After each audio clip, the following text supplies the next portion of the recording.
మకర సంక్రాంతి అంటే సూర్యుడు మకర రాశిలోకి ప్రవేశిస్తాడు. కాలము రెండుగా ఉంటుంది, దక్షిణాయనము ఉత్తరాయణము.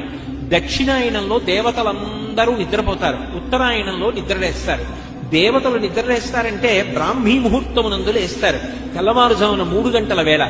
దేవతలకి తెల్లవారుజాము వేళ అంటే అది పరమ పవిత్రమైనటువంటి కాలం. అందుకే ఉపనయనాలు, వివాహాలు, దేవతా ప్రతిష్టలు ఇవన్నీ ఉత్తరాయణ పుణ్యకాలంలో జరుగుతాయి.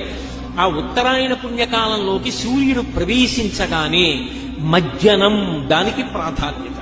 సాధారణంగా స్నానం చేసేటప్పుడు ఏం చేస్తాం? చెంబుతో నీళ్లు తీసి తల మీద పోసుకుంటాం. మజ్జనం అంటే మునక వేయుట, తల మునిగేటట్టుగా స్నానం చేస్తారు. జీవనదులలో కాని పుష్కరిణులలో కాని స్నానం చేస్తూ ఉంటారు. తల ముంచి స్నానం చేస్తారు, దాన్ని మజ్జనం అంటారు.